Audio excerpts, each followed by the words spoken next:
Welcome to the deep dive. Today we're diving into something a lot of crypto folks are thinking about. As crypto wallets get, easier to use, is that going to make crypto ETFs less popular? That's the big question, yeah. We've got some really interesting thoughts on this from Cathie Wood, the CEO of ARK Invest. She was speaking at the Solana Accelerate event just recently on May 23rd. Right. And she had some pretty compelling points about how these two things, ETFs and wallets, might actually coexist. Okay, let's get into it. So Wood seems pretty convinced that ETFs are sticking around. She calls them a stepping stone. Why that specific term?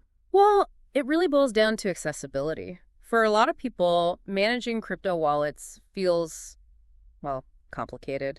You've got private keys, blockchain addresses. It can seem a bit much if you're not tech savvy. Sure. ETFs, though, we offer that familiar push-a-button investment style. Super simple. Right, that convenience. Yeah. It definitely lowers the barrier to entry, doesn't it? Opens crypto up to a much wider audience who maybe want the exposure but aren't ready for the whole wallet management thing yet. Exactly. It caters to that desire to get involved without needing a deep dive into the tech right away. But then she flips it slightly and talks about wallets being like an insurance policy. What's the angle there? Yeah, that's interesting. I think she's pointing towards, the core idea of self-custody. When your crypto is in your own wallet, you control it directly.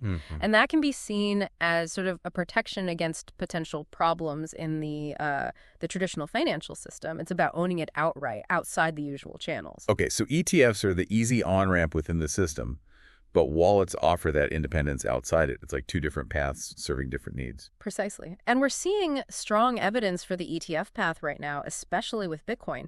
In just the week ending May 23rd, those U.S. spot Bitcoin ETFs pulled in something like $2.75 billion.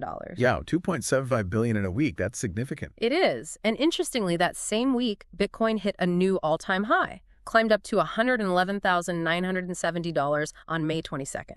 So you think those things are connected, the inflows and the price jump? It certainly looks like a strong correlation, doesn't it? And it's not just a one-week thing. Since these U.S. spot Bitcoin ETFs launched back in January 2024, the total inflow is massive, around $44.49 billion, according to Farside data. $44 billion. Okay, so the appetite for Bitcoin via ETFs is undeniable.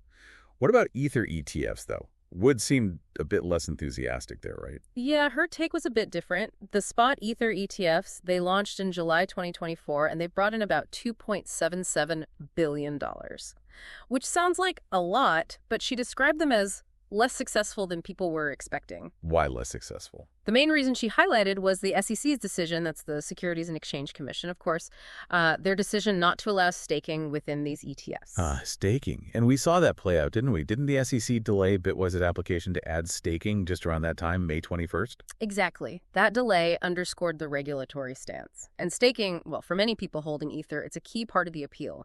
It's how you can earn rewards on your holdings. So no staking means the ETF isn't quite the full Ether experience, maybe. That could dampen interest for some investors. That seems to be the idea, yeah. It changes the value proposition a bit. But Wood still sees Ether as important, even without the staking in ETFs. She framed it as kind of an entry point to understanding smart contracts. Can you unpack smart contracts quickly? Sure. Think of them like digital vending machines, almost. They're contracts written in code on the blockchain. When certain conditions are met, you put in the money, select the item. The contract automatically executes the agreement, dispenses the snack. No middleman needed. Okay, got it. Self-executing agreements on the blockchain. Right. And Wood's point is that Ether might be how investors first get their heads around this really foundational technology. So they start with Ether, understand smart contracts, and then maybe get curious about other platforms using similar tech. That's the potential progression she suggests. Once you grasp the concept with Ether, you might start looking at, say, Solana and see what developers are building there, which conveniently was the conference she was speaking at. Right, Solana. And speaking of Solana, she mentioned something, maybe a bit awkward, the whole Trump Memecoin situation. Yes. The official Trump Memecoin, ticker Trump, launched on Solana back in January. Wood suggested this might have turned off some potential investors, particularly institutional money, or maybe, as she put it, 60-year-olds. Why turned off? Just the association with A political figure or the Memecoin aspect? Probably a bit of both, and maybe the volatility. Apparently, the Trump coin's price dropped significantly, like 50%, pretty quickly after launch. This happened because President Trump didn't immediately issue any crypto-related executive orders, which some speculators might have expected. Oof, yeah. That kind of wild swing tied to political speculation could definitely make more traditional investors wary. Absolutely. It highlights a challenge. Eric Balchunas, the ETF analyst, made a good point about this too. He said, Bitcoin's narrative, digital gold, is just much simpler to grasp. Easier to explain than, say, the nuances of smart contract platforms mixed with internet meme coin culture. Exactly. Bitcoin has that cleaner story for many. Okay, sticking with Bitcoin for a second.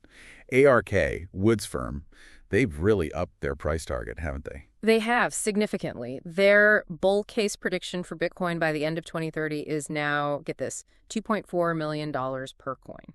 $2.4 million. Wow. That's up from $1.5 million back in April. Yeah. What's driving that huge jump in optimism? According to Wood, it's mainly two things: that growing acceptance of Bitcoin as digital gold, like we discussed, and, crucially, the increasing buy-in from institutional investors. That institutional wave is seen as a really powerful potential driver for the price. Makes sense. Big money moving in could certainly move the needle. Now, what about Solana? Did she give a target for that? Not yet. She mentioned she's still deep in the research phase for Solana, so no specific number right now, but she did say she plans to share her target once that analysis is complete. Something to watch out for, definitely. Okay, so let's try and pull this all together. What's the big picture here? Well, it seems pretty clear the ETFs are serving a really important role, mainly around accessibility. They're bringing more people into the crypto fold easily. Right, the stepping stone idea. Exactly. But then you have wallets offering that greater control, that self-custody, which acts as that insurance policy for some against, traditional system risks. And the market data backs this up, right? Huge inflows for Bitcoin ETFs show the current demand for that easy access. Mm-hmm. While the Ether ETF situation shows how regulations, like the whole staking issue, can really impact things. Definitely. And we even saw how let's call them cultural factors like meme coins can affect the perception of newer blockchains like Solana, especially for certain investor groups. So it really sounds like there's room for both. ETFs and wallets aren't necessarily competing head-to-head, but maybe catering to different needs or stages of an investor's journey. I think that's a great way to put it. They serve different purposes, appeal to different comfort levels with the tech, and different priorities. Both likely have a future in the crypto landscape. So for you listening, it really prompts a question, doesn't it? Thinking about your own goals, how comfortable you are with the tech side. How do you see yourself interacting with crypto going forward? Is the straightforward simplicity of an ETF the right fit? Or does having that direct control with a wallet appeal more? Maybe it's a mix. And thinking bigger, about your whole financial picture, what kind of insurance policies, digital or otherwise, matter most to you. Definitely some food for thought, as this space keeps evolving so quickly.